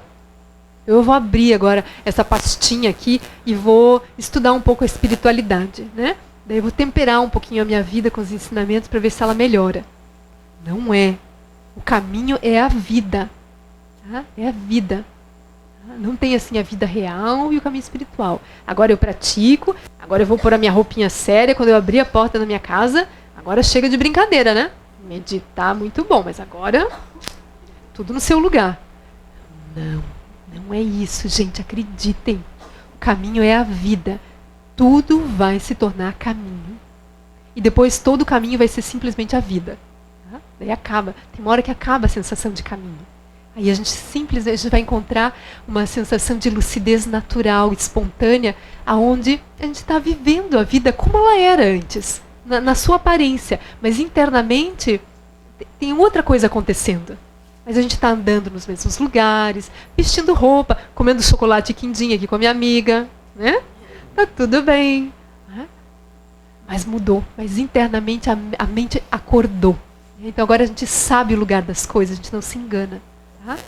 Então quando a gente entra no caminho espiritual, primeira coisa, queridos, não tenham medo de que quando vocês sentarem para meditar, vocês estão sendo relapsos, né? Que vocês estão perdendo a seriedade, que alguma coisa grave vai acontecer porque vocês estão deixando de controlar as situações.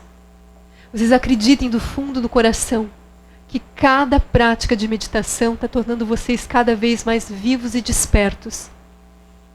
Vocês vão se tornar cada vez mais úteis nos lugares onde vocês estiverem, a partir do silêncio de vocês, a partir do não controle de vocês. Tá? Então tenham essa confiança de que a meditação não é um caminho paralelo, onde a gente vai virar um balão de hélio, irresponsáveis, onde a gente vai começar a falar coisas sem sentido. Pelo contrário, a meditação ela nos coloca assim muito próximo das pessoas. A meditação vai nos dar ouvidos perfeitos.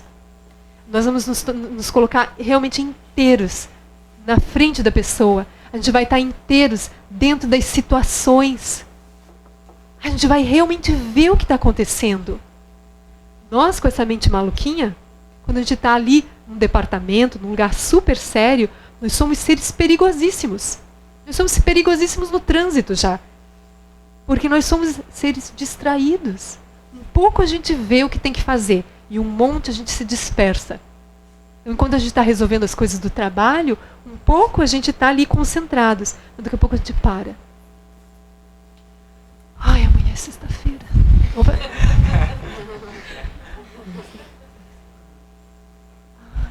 dar uma mensagem aqui para fulano. Acho que vou tomar uma água. É assim que a nossa mente... Quando a gente meditar, quem não está meditando ainda vai ter essa surpresa. Vai perceber que a mente é uma pipoca, né? É o tempo todo, para um lado, para o outro, para um lado, para o outro. Gente, é assim que nós estamos dirigindo o planeta, a humanidade. É assim que a direção, né, as grandes direções estão sendo tomadas, com essa mente, tá? Que não tem foco, autocentrada, cheia de medo, perturbada, tá? Completamente esquecida, né, do que realmente está acontecendo. Então, vocês acreditem, tá, que a meditação ela é extremamente necessária. Eu acho que nós ainda vamos ver, vamos estar vivos, né, para presenciar isso, né? A meditação como um processo natural dentro da educação, dentro da formação dos jovens, dentro das empresas. Né?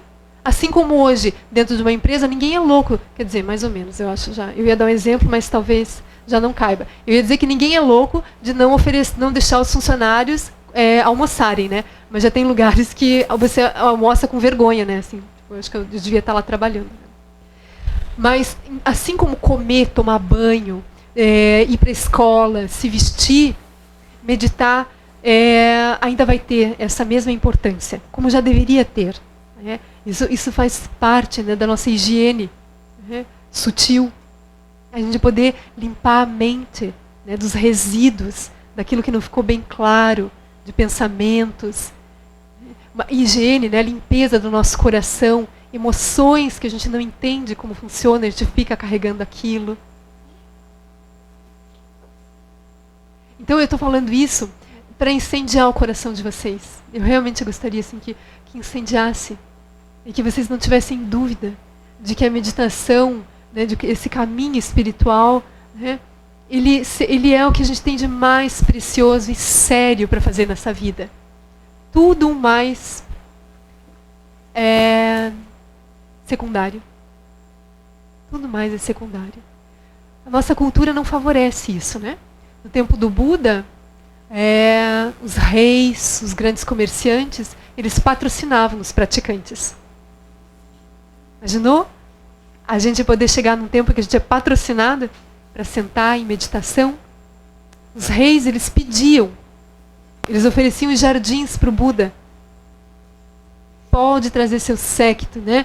Os monges, os bodhisattvas, vocês podem sentar e tomar esse jardim, vocês vão ser protegidos e cuidados e façam as suas práticas. Houve essa época em que os reis tinham sabedoria. Você já imaginou nós com líderes lúcidos, com amor no coração, decidindo, né, o que há para ser feito nesse planeta? Isso já aconteceu, né? A gente já teve isso. Isso não é absurdo, isso não é distante. É distante porque a gente está perdido, né, nos nossos propósitos comuns. Então, gerem, né? Então, a etapa da motivação, ela precisa ser cultivada.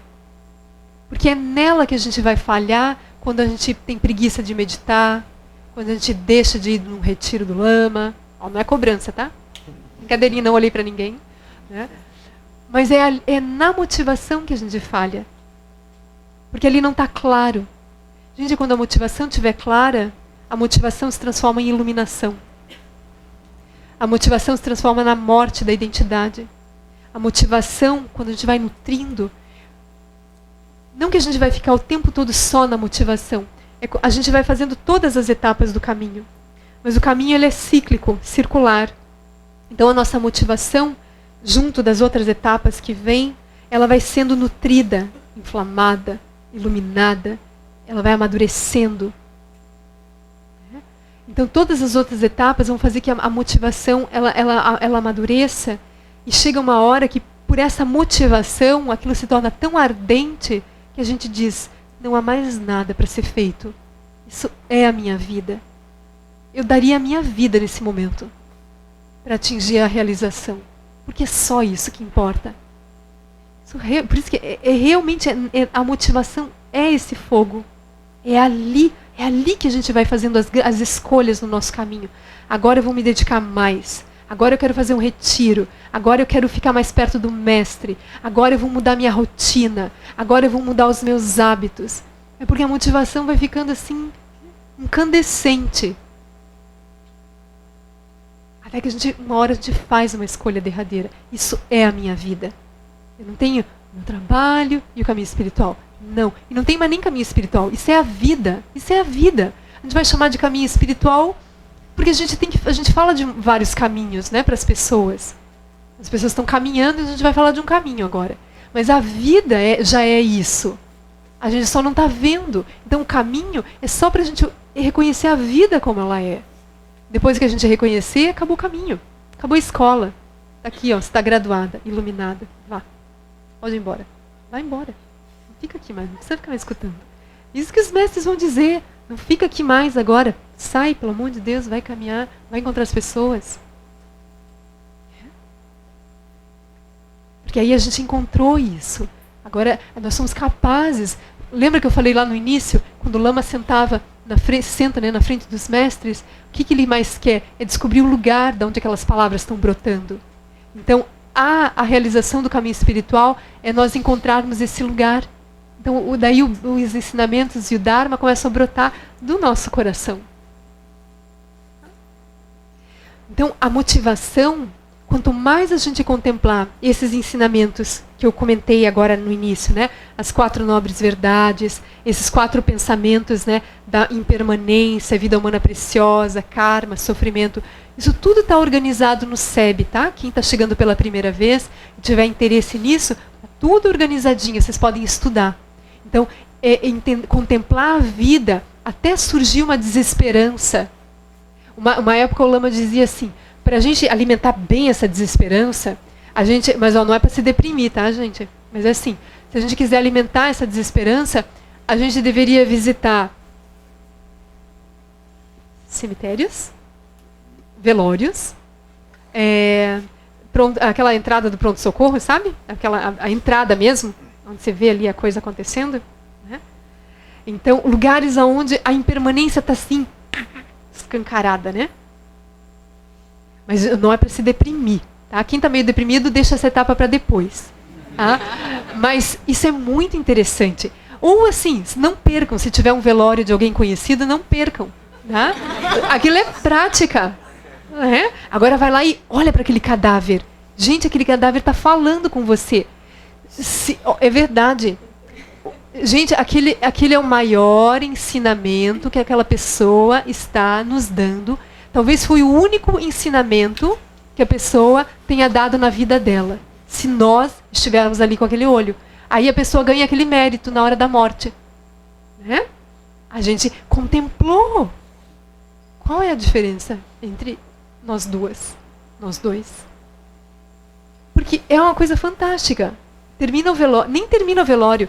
A gente já está ali tomando um cafezinho, falando de outras coisas, com o morto ali, precisando de reza, né? E a gente está ali, conversando, respondendo, né?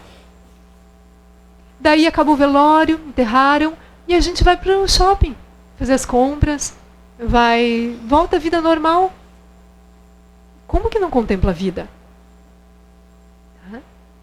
Então, fazer essas contemplações é justamente para para remover a nossa esperança na vida comum, nos propósitos comuns, nos propósitos da ancestralidade, nos propósitos do sistema. Gente, acredite, isso é um barco furado.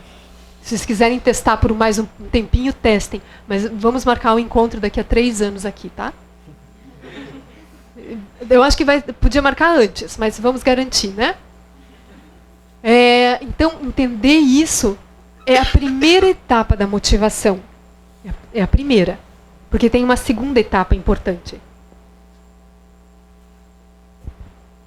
A segunda etapa da motivação é justamente superar a raiz do nosso sofrimento, que vem pela autoimportância. Então, quando a gente entra no caminho espiritual, fazendo só a primeira parte da contemplação, a gente entra meio com desespero, assim. Eu quero salvação. Eu estou dentro, eu não quero mais sofrer e eu quero a minha liberação. Eu não quero mais viver as coisas do jeito que elas estão. Eu quero me iluminar. Então, tudo bem. Daí o mestre diz, pode vir. Né? Isso é ótimo que você queira livrar do sofrimento. Realmente não precisa. Mas tem um probleminha nessa motivação. Ela vai aparecer em algum momento. É justamente a pessoa ter uma noção de eu. Ela entra ainda por uma noção de autoimportância. É a minha liberação, o meu sofrimento e a minha iluminação. Não falei lá no início que a consciência de Buda não tem identidade? Não tem nome? Não tem face? Ela não tem uma noção de vida própria? Não se preocupem se isso ficar um pouco sobrenatural, tá? Mas guardem as palavras. Então, a consciência búdica, a consciência desperta, não tem uma noção de vida pessoal, de uma bolha que ela precisa proteger, coisas, setores, né, para que ela tenha que sustentar, relações. Ela realmente tem uma experiência de espacialidade infinita. Só um olho desperto. Qualquer coisa pode acontecer ali. Qualquer corpo pode ser adotado. Mas mesmo que um corpo seja adotado, aquilo não limita mais a consciência desse ser desperto. Então, o caminho espiritual, ele quer nos levar a esse lugar, aonde a gente vai superar essa ideia de uma consciência pessoal, particular, com um mundo particular, preocupada consigo mesma. Então, se a gente quiser andar rápido no caminho, a gente deveria colocar já no início dessa nossa motivação, junto com o desejo de se liberar do sofrimento, a aspiração de superar o autocentramento. E como é que a gente iniciaria o caminho para superar a sensação de autocentramento? É querer atingir a liberação para ajudar os outros. Nesse momento, qualquer ser que começa a pensar nos outros, naquele momento ele não está pensando em si. Isso já acontece conosco. Quando a gente vai ajudar alguém que derrubou as sacolas, derrubou o carrinho, né, de compras no supermercado, e quando a gente olha aquilo, a gente nem pensa, mas eu não posso agora, desculpa, tá certo, está atrasado aí, há uma fila lá.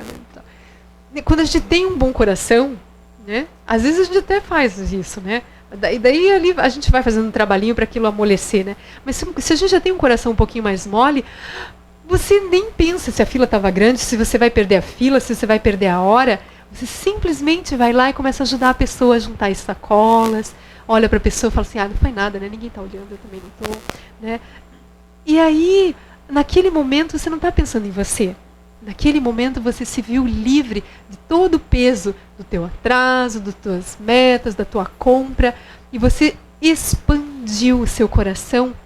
E magicamente, quando você terminar de fazer aquilo com a pessoa e a pessoa fala assim, poxa, obrigada, viu? Estava perdida aqui, não teria conseguido fazer isso sem você. Dá um calor no coração. Não porque a pessoa agradeceu. Talvez se ela nem agradecendo, no fluir daquela ajuda, a gente está se sentindo em expansão. Surge um conforto natural. Por quê? Porque a gente se esqueceu da gente mesmo. Então, se a gente quiser andar rápido no caminho espiritual, o trabalho pelo bom coração, desenvolver, né, essa aspiração. Mesmo que eu não tenha esse bom coração, eu quero. Porque eu entendo que os próprios mestres, quando eles andam no mundo, é porque eles realizaram isso. E eles têm um bom coração. Então, o bom coração é alguma coisa, isso é um sinal. Então, pelo bom coração, nós nos curamos. O bom coração é um remédio. O amor é um remédio. Então, essas duas etapas da motivação, a gente contemplar a vida com essa crueza, assim, olhos desnudos de qualquer ilusão. Daí a gente diz assim, mas o meu namorado também é impermanente? Não dá para manter uma visão cor-de-rosa, pelo menos em cima dele? Não. Mas aquela casa que eu acabei de comprar, também. Mas, gente, a contemplação não é assim. Agora você diz, bom, querido, eu descobri que você é impermanente, então eu acho melhor a gente terminar já. Né? Eu descobri que a casa é impermanente, eu vou colocar uma placa de vende-se, porque essa impermanência que cai na cabeça do outro e não na minha, né? Não é isso. Deixa o namorado, cuida bem dele, inclusive, porque ele vai ser ótimo no caminho junto. Tá? Fica com a casa. Ou vende também, né? A casa não é tão importante assim. Mas é assim, ó, gente. O que vai mudar é a ligação com as coisas. Quando eu contemplo impermanência, aí eu estou lavando os olhos da ilusão de que aquilo é eterno. Aí o que eu vou fazer? Eu vou desenvolvendo, através da meditação, uma consciência, né, uma disponibilidade, uma abertura para desfrutar daquele encontro. E deixa o encontro que acabe quando ele tiver que acabar, não termina antes, não precisa. Né? Então, essa primeira etapa, façam, olhem em permanência, venham no SEB, estudem isso. Aí, né, faz nascer, né, essa motivação de que você não está fazendo isso só por você. Você está fazendo isso por todos, porque é natural. Quando a sabedoria brotar do nosso caminho espiritual, a gente não vai conseguir dar as costas para ninguém. Ninguém. Porque a gente vai ver as pessoas fazendo as mesmas coisas que a gente, aí a gente vai entender, puxa, mas era só essa pessoa fazer isso? Se entender um pouquinho melhor, que ela não precisava estar jogada aí nessa calçada, nessa situação vexamosa. Né? Precisava. Aí surge compaixão. Então a compaixão ela vai brotar junto com a sabedoria. Então sejamos espertos, coloquem a compaixão já de cara no seu caminho. Coloque um olho aberto, sabedoria. Ainda que a sabedoria não seja natural, gere olhos abertos, contemplativos. Pega os ensinamentos e bota os ensinamentos como um pano de fundo assim, para os seus olhos e começa a ver tudo como um exemplo do Dharma. Tudo é o Dharma. O Dharma que está escrito nos livros é a descrição da vida sob a luz dos olhos lúcidos dos mestres. Então, eles estão falando sobre as coisas que já estão na nossa frente. Agora, vamos tentar fazer o exercício de ver aquilo que está escrito ali. Vai ter um momento que a gente não precisa mais fazer esforço. O silêncio, daí vai vir a etapa da gente praticar a meditação silenciosa. A meditação silenciosa vai nos lavar dos conceitos, dos preconceitos, dos referenciais que me impedem de ver as coisas como elas são. Com a meditação, eu vou ter os olhos nus. Eu vou ver que as coisas realmente são construídas junto com a minha consciência. Eu não estou olhando nada pronto. Meus olhos não são neutros. Tem uma consciência atrás de todos os nossos sentidos físicos construindo a realidade. Por isso que nós estamos vivendo em bolhas bem apertadinhas. Mesmo que a gente esteja aqui grudados uns dos outros hoje, nós somos dentro das bolhas, nós somos seres completamente sozinhos. Porque só nós vemos o que nós estamos vendo. Cada um está vendo uma coisa. Nós temos visões meio parecidas, daí a gente até que se entende, né? Mas a gente está bem completamente sozinho. Estamos falando para nós mesmos. É, assim, realmente é um delírio. Tá? Então, a única forma da gente se encontrar, né, lúcidos, é nesse lugar. Aí eu não olho mais a cara do outro. Eu não olho se é mulher, se é homem, se é bonito, se é feio, se é velho, se é jovem, se é brasileiro, se é estrangeiro. Eu começo a ver a consciência límpida, lúcida do outro, que foi capaz de gerar toda essa aparência que está aí, mas eu não me engano mais. Eu começo a ver o outro na sua natureza livre. Aí, ali a gente consegue se comunicar, porque o outro vai entender, o outro vai se sentir tocado. Quando um ser lúcido nos olha, ele está regando as nossas sementes de lucidez e a gente sente que alguma coisa aconteceu. A gente sente que ele realmente tocou alguma região importante, nos relembrando de alguma coisa importante que a gente está buscando. E a gente vai querer ouvir mais essa pessoa. Por isso que daí os mestres começam a ter, né, os seus discípulos, porque a gente quer ouvir, até que aquilo seja a nossa própria condição. Daí tem uma etapa da motivação que também é muito importante, né? Que assim, é quase como se ficasse... Você quer minha água, meu amor? Só tem... Não? Tem uma etapa dentro da motivação que é o refúgio. Em algum momento o refúgio vai surgir. Porque todos nós, como eu falei, todos nós estamos motivados. E da mesma maneira, todos nós estamos já refugiados. O que é refúgio? Refúgio é tomar algo como referência para a gente se conduzir, para a gente dar direção para a nossa vida. Tá? No budismo, o nosso refúgio ele vai estar, num primeiro momento, no Buda, ou seja, no ser lúcido, naquele que se mostra lúcido. No Dharma, que são o ser lúcido falando. Ele está descrevendo agora a realidade, a nossa consciência. A gente ouve e toma refúgio nessas palavras.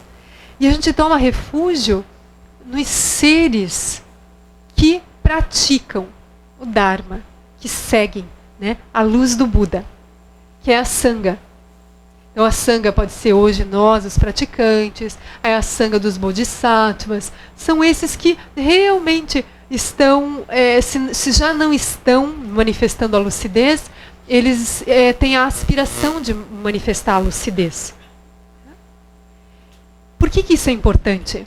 Porque, como eu falei, nós já estamos refugiados. Nós já temos um grupo, né, do qual a gente participa. Nós já temos ensinamentos, né, só que daí a gente tem um mundo acadêmico, a gente está recebendo informações variadas, que são os saberes comuns. E nós temos os líderes, nós temos lideranças. Todo mundo diz assim, é o meu ídolo. Né? Mas daí vem isso, né? Aí a gente vai ter ídolo, cantores, artistas, escritores, cientistas. Daí a gente vai ter os grupos, né? Daí são as mesmas pessoas que perseguem aquele artista, né? Os departamentos, né? Os grupos de estudo. Só que o que acontece, gente? Permanecer refugiado em líderes comuns, em saberes comuns, em grupos comuns, vão nos levar a esse processo, né, que a gente estava contemplando lá desde o início, né, que é a uma vida de insatisfatoriedades. Os saberes comuns não resolveram a vida. O meio acadêmico não está resolvendo nada. O meio acadêmico, infelizmente, está se tornando cada vez mais distante da realidade, porque nós estamos nos tornando doutores de teorias. A gente vai lá na comunidade X e diz assim, eu vou fazer agora um estudo sobre esse grupo.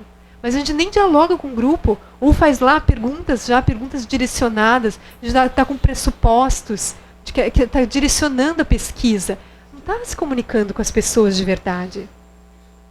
Não estou dizendo que todo mundo, né, que não tenha pesquisadores que tenham esse coração ao ponto de chegar ali, né, e conversar de verdade com as pessoas. Mas a grande maioria são grandes teóricos. Então esses saberes não estão resolvendo as nossas questões. Basta ver o que está acontecendo com o mundo, com os grupos. Né? Então, dentro do caminho espiritual, aí nós vamos ter, enfim, uma referência de líder. Não é líder que está dizendo vá para lá, vá para cá. Ele não está falando nada, na verdade. Ele não está dizendo o que nós devemos fazer. né, na vida, desista disso, desista daquilo. Ele é o próprio exemplo. Ele está parado. Na verdade, ele está parado. Esse líder é maravilhoso, porque pela primeira vez alguém está dizendo assim, não faça nada. Pare aqui, a gente vai respirar. Pare aqui, porque se você parar com esse movimento louco, você vai descobrir quem você é. Você vai descobrir que o mundo que parece louco é a sua mente louca. Aí a gente toma ele agora como referência. E ele não está se colocando numa hierarquia, dizendo assim, eu sou superior a vocês, agora vocês me sigam. Ele está dizendo assim, vocês são o que eu sou. A nossa mente é a mesma. Nós podemos praticar aqui a sabedoria do espelho. Vejam, estou aqui, ó. Vocês não são diferentes. Daí, a sabedoria que vai brotar do Buda não é um saber comum. A sabedoria que brota do Buda é um saber transcendente. Ele não está falando da inteligência da humanidade. O que fazer para curar a ferida, o que fazer para ficar mais bonito, o que fazer para ter mais sucesso, o que fazer para segurar namorado, namorada. Que não é isso. Ele vai dar um ensinamento para a gente dar um salto, aonde a nossa consciência, enfim, vai encontrar o seu verdadeiro lugar, e não importa se a gente tiver uma ferida. A gente pega o saber comum, vai passar o bálsamo, vai fazer o curativo, mas a gente vai descobrir que a consciência não tem ferida. Que o ser que nós realmente somos não inflama, não sangra, não nasce, não envelhece, não morre, não é homem, não é mulher, não é nada. É só uma consciência cheia de potencial. Isso não está posto em lugar nenhum. Né? Isso não está posto entre os saberes comuns. Então, tomar refúgio no Dharma. Nós não deveríamos passar nenhum dia da nossa vida, a partir de agora, sem ler um parágrafo, uma página, sem pegar o YouTube lá. Olha que coisa maravilhosa. De acabar de ouvir os mestres, eles estão na nossa casa agora. Olha os tempos, né? Que bênção. Está lá Lama Santa e Dalai Lama, né? Na nossa casa, na sala da nossa casa. Né? Que lindo. Ouça 15 minutos. Né? Mas todos os dias. E aí a Sangha. Por que a Sangha é importante? Porque sozinho a gente não tem confiança para fazer o que há para ser feito. É muito difícil. A gente só está fazendo a loucura que está fazendo no mundo porque nós somos muitos. Muitos loucos. Aí tá ótimo. Tá ótimo. Aí acontece. Não é? Então, se a gente quiser realmente entrar nesse caminho, ter disciplina, fazer o que há para ser feito, muito mais fácil se a gente fizer em grupo. Muito mais fácil, porque daí assim, ó, a gente vai, né, segunda-feira, depois do retiro, lá no nosso departamento, lá no nosso setor, lá onde a gente trabalha, ninguém é praticante lá dentro. O que as pessoas vão trazer para nós na conversinha do café, na água, no almoço, ou ali, né, entre um trabalho e outro, é um falando mal do outro, é um culpando o outro, é um dizendo, isso aqui é uma desgraça, vou embora.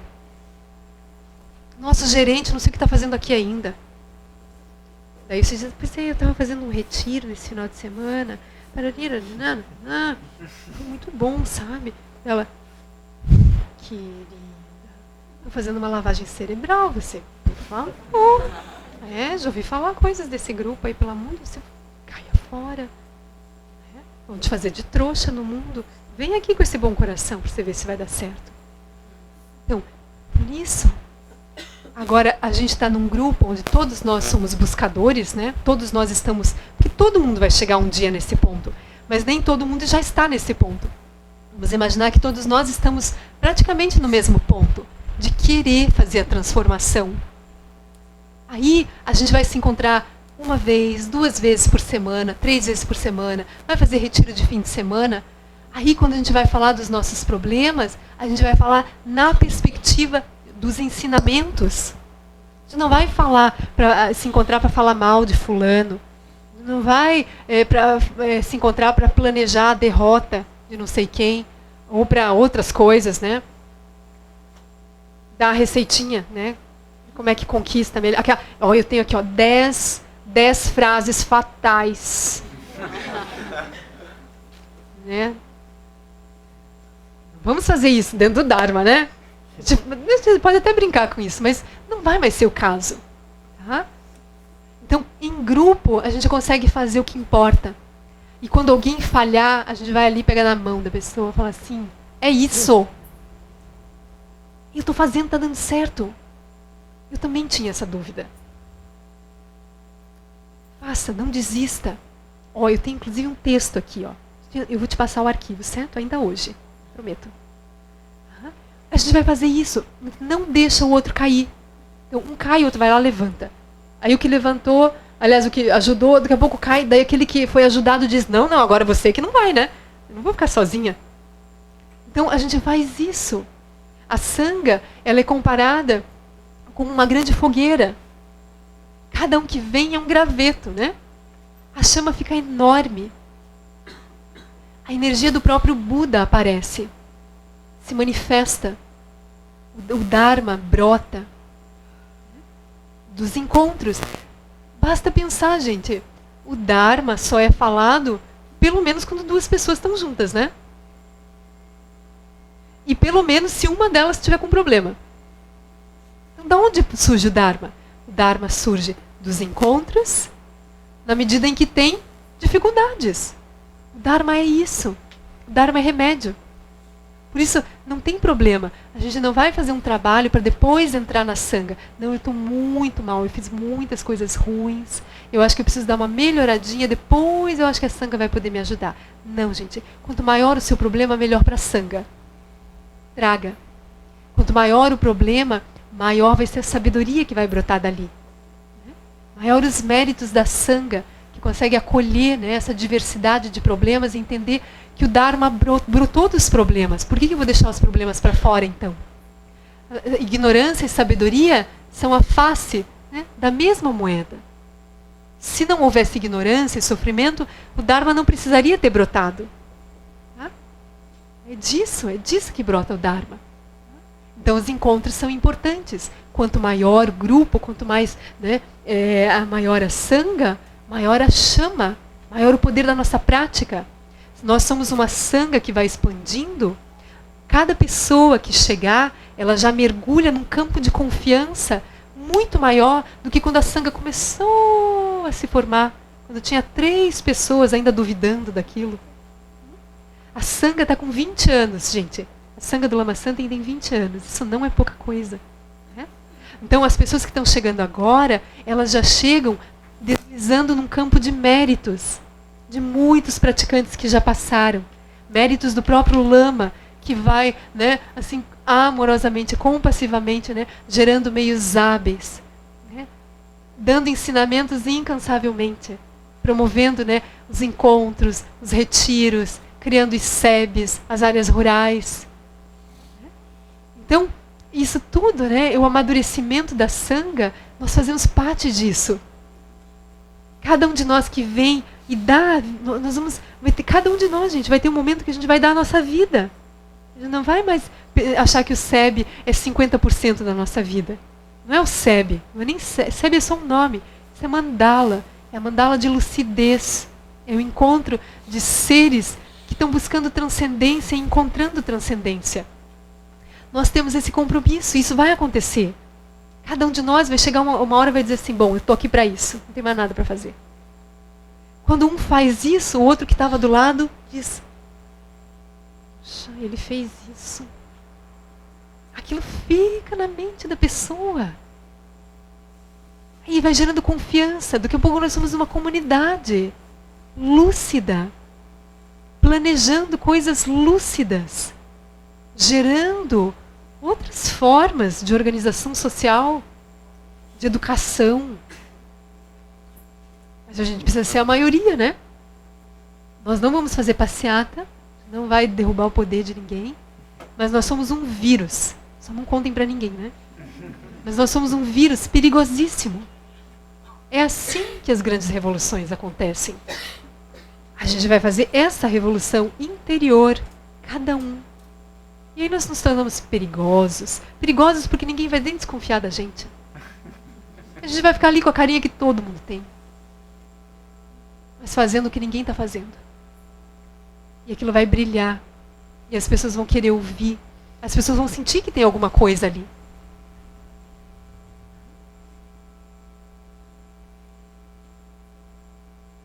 Então essa é sanga. É muito mais fácil, gente. Não façam prática sozinhos em casa. A gente, quem está assim, né, com facilitadores, tutores do SEB, a gente tem recebido mensagens de pessoas que estão em cidades que não têm grupo. E elas têm o coração doído, porque tudo que elas queriam era estar aqui. Falam assim, poxa, vocês aí em Recife, vocês em Curitiba, vocês em São Paulo, no Rio, né, maravilhoso, vocês têm né, horários de prática, vocês se encontram, vocês fazem retiro juntos. Eu estou sozinho aqui no norte, não sei de onde. A pessoa está lá no YouTube, tentando, está ouvindo sozinha, está lendo texto sozinha, está escrevendo agora para alguém da sanga, me ajuda, por favor. Aí a gente vai incentivando, porque daí aquela pessoa, daqui a pouco ela acende, daqui a pouco nasce um grupo ali. Mas é o caminho das pedras. Então não percam, não achem que isso é qualquer coisa. Não achem que é qualquer coisa ter um mestre. Não achem que é qualquer coisa o Dharma se manifestar e aquilo, a gente tem uma inteligência para compreender aquilo e querer praticar. Não achem que é comum um grupo, num momento histórico, achar que vale a pena se reunir. Tempos difíceis, os nossos. Então aproveitem essas condições, vocês bebam disso. Vocês se encharquem, né, de prática, de Dharma. Porque o resto, gente, o resto é ilusão. Ilusão não é assim ilusão no sentido de que não existe. É ilusão no sentido de que é tão real quanto o sonho que a gente teve hoje à noite. É feito da mesma substância. Que embora a gente olhe, caminhe e pegue nas coisas, é como eu falei lá dos exemplos no início, né, do carro, das pessoas. Eu estou derramando um brilho mental e energético sobre as coisas. Esse sofá, ele não é, isso aqui não tem sofá. Aqui tem tecido, molas, algodão, madeira. Aí eu junto tudo que não é para eu poder apalpar o que eu criei na minha mente. E o que eu crio na minha mente não é diferente do sonho que eu tive à noite. Mas depois que eu crio o sofá, não é que o sofá passou a existir. O sofá está no mesmo lugar. Eu continuo sonhando o sofá. Eu só estou apoiada agora no sofá, literalmente apoiada no sofá, para eu ter uma experiência contínua daquilo que eu sonho. Então acreditem, né? O caminho espiritual, nossa, isso é a nossa escola. Isso, enfim, é a escola que a gente tanto aspirou por vidas. Deem graças que vocês já passaram por todo esse processo, né, de escolarização aí. Quem está terminando também, né? Graças a Deus, chega. E agora venham fazer a grande escola. Vocês já terminaram mestrado, doutorado? Chega, gente, chega. Venham fazer a grande escola. Depois, se quiser voltar para outra escola, para justamente dar uma iluminada, né, naqueles lugares, tudo bem. Porque é uma trabalheira. É uma trabalheira nascer de novo, passar pela escola, né? Aí passar por todas as crenças e depois voltar ao ponto de acreditar, voltar a buscar a espiritualidade, voltar a desconfiar que não é só isso. A gente está fazendo isso há vidas.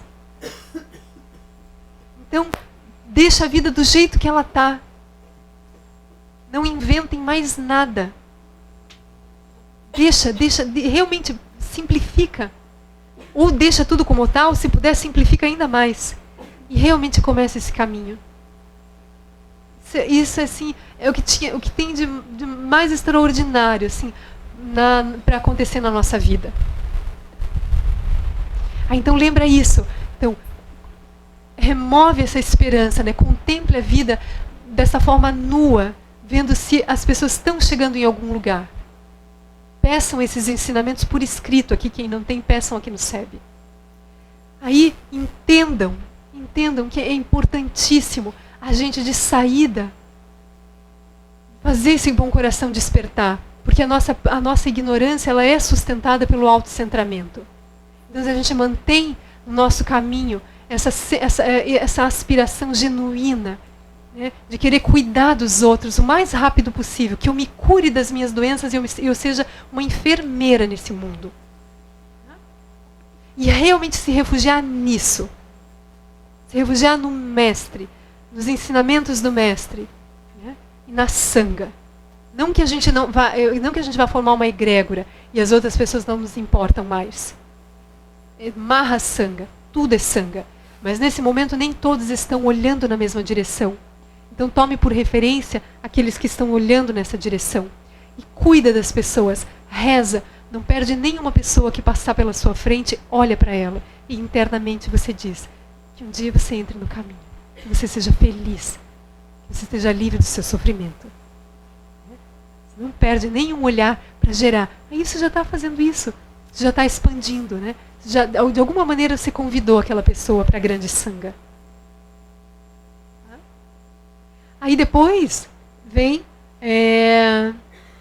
aí vem o restante do caminho, né? Só que hoje a gente vai falar só sobre motivação. Aí se todo mundo ficar bem motivado, daí no mês que vem a gente vai se encontrar e vamos falar, cadê João? Vale? Né, João? Então, mas daí já podia ficar isso, né?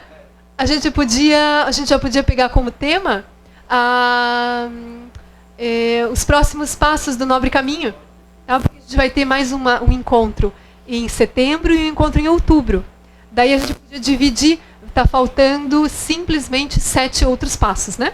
Daí a gente vê 3,5 num mês e 3,5 no outro, né? A gente podia fazer isso. Mas a gente podia ficar com esse compromisso, né, de um encontro para o outro, contemplar agora o que a gente conversou. Olhar para essa etapa da motivação com carinho. Ver se acende alguma coisa. Porque o restante, né, as outras etapas, claro, vão nos apoiar, vão cada vez mais dar vida para a nossa motivação, mas é a própria motivação que vai fazer com que as outras etapas aconteçam, ou não. Né?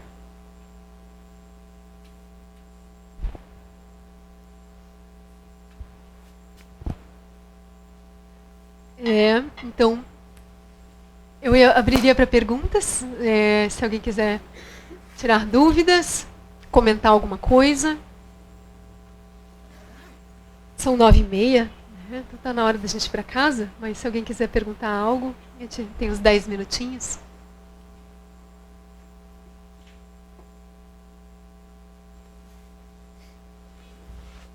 Não precisa perguntar nada, né, se não quiser. E... Tem uma pergunta?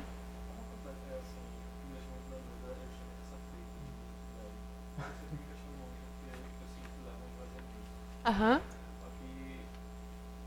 Eu sei a resposta dessa pergunta, mas a minha resposta não me agrada. Qual é a sua resposta? É exatamente esse esvaziamento do lado negativo. Mas isso. Mas a superação, né, dessa experiência da identidade não é um esvaziamento. Não é uma sensação nihilista. Uma sensação assim de que agora eu não sou ninguém e a vida não tem propósito. É ao contrário.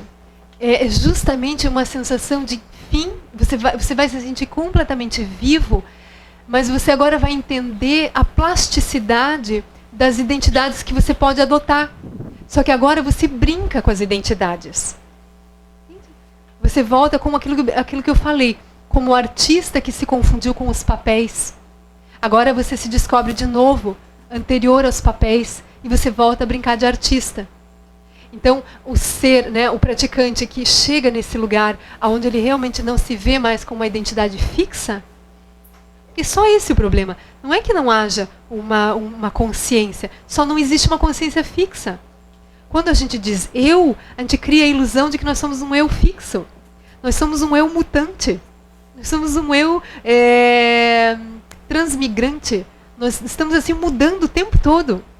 Só que quando a gente não descobre que esse lugar original, anterior às construções, a gente fica transmigrando realmente de uma consciência para outra, dizendo, não, agora essa é a melhor consciência que eu criei desde os meus 20 anos. Agora eu só vou melhorando isso, né? Agora eu vou manter o corte do cabelo, eu vou manter essa fala porque todo mundo gostou. Ah, esse modelito ficou ótimo, agora eu só vou variar as cores. É isso que é identidade. A identidade é essa coisa rígida. A gente quer repetir processos que são puro movimento.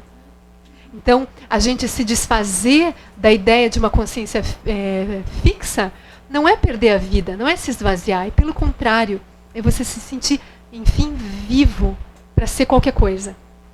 Para se recriar de qualquer maneira. De preferência, com o bom coração. Né?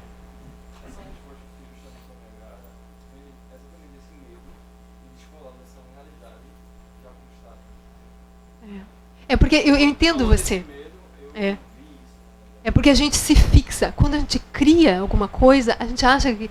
Assim, tem algumas coisas que a gente cria e não gostaria que aquilo permanecesse. Mas tem coisas que a gente cria e a gente diz, isso ficou muito bom.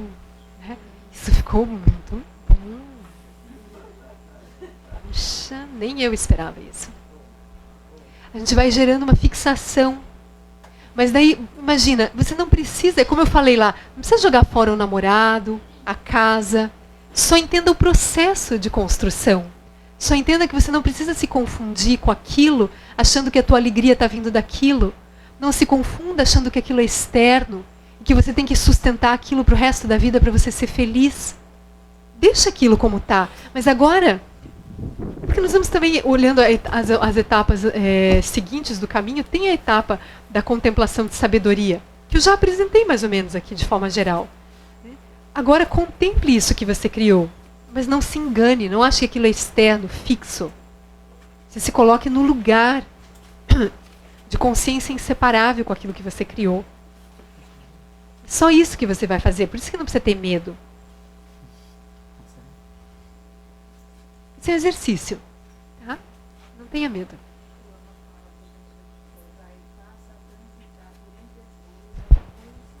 Uhum.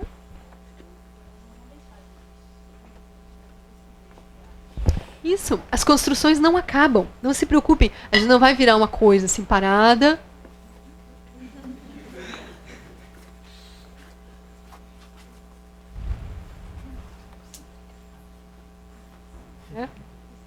A hora nem, se eu soubesse, não tinha entrado nessa bolha aqui agora, né? Porque nem a hora passa, né? Não tem nem hora nesse lugar. Né?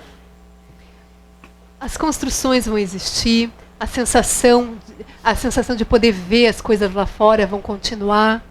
Só que a gente vai descobrir o processo sutil dessas experiências. Se a gente não descobrir isso, mesmo as construções mais maravilhosas, lustrosas, brilhantes, fonte de sofrimento. Pode botar ali o cronômetro. 1, 2, 3, 4, 5, 6. É uma bomba, gente. É só isso. A gente só tem que saber como é que as construções acontecem para a gente poder voltar a brincar. A gente perdeu. A gente perdeu perdeu a visão. Aí não sabe mais brincar. Hoje não é que a gente vai ficar sem chão, agora eu não sei mais quem eu sou. Poxa, fiz terapia, não sei quantos anos para descobrir quem eu era, agora venho aqui e vão dizer que eu vou ter que dissolver minha identidade? Né? Fiz um monte de teste vocacional quando eu era adolescente para saber qual era a minha profissão, agora vai dizer que isso é fonte do meu sofrimento? Né? Não é nada disso, gente. É só entender o lugar das coisas. Por isso é ensinamento transcendente. Por isso que a mente comum fica meio desconcertada. É natural, porque isso não faz parte, é transcendente. Transcendente quer dizer transcendeu. Então a mente comum ela fica torta quando ouve essas coisas. Mas pelo processo da meditação, a gente vai, é como se a gente fosse trocar de inteligência. A gente vai deixar a inteligência comum e a gente vai manifestar, a gente vai acessar a consciência de lucidez, de sabedoria. Daí a gente vai ver as coisas e vai perceber que aquilo já estava ali daquele jeito. Eu só não estava posicionada para ver. Depois, se quiser voltar para uma bolha apertada, até volta. Mas isso também não vai mais querer. Bem, queridos. Então a gente vai dedicar. Então, primeiro, mais uma vez, muito obrigada pela paciência, pelos bons ouvidos de todos. Aspiro que vocês possam fazer boas práticas, que isso se torne realmente a visão natural de cada um. Acreditem que isso já é nosso, né? E o que vocês precisarem, como o João falou, né, de todo o grupo do SEB, nós estamos aqui só para ajudar. Certo? Já vou fazer uma breve dedicação. Que os méritos deste encontro se expandam e toquem a todos. Que o Mestre Universal da Paz e da Compaixão, Sua Santidade o Dalai Lama, juntamente com todos os mestres de todas as tradições que veiculam esta mensagem, tenham longa vida, que todos estejam a salvo de gerar pensamentos negativos, o obstáculo mais destrutivo, que estes pensamentos nunca surjam em nossa mente e que todos os seres também estejam livres de pensamentos negativos. Quem lutou Surin Lutiza Limsa Suncha Parpel Droju Chosun Nawada Midrau do Sungele Show. Boa noite, bom descanso. Uma alegria conhecê-los, revê-los.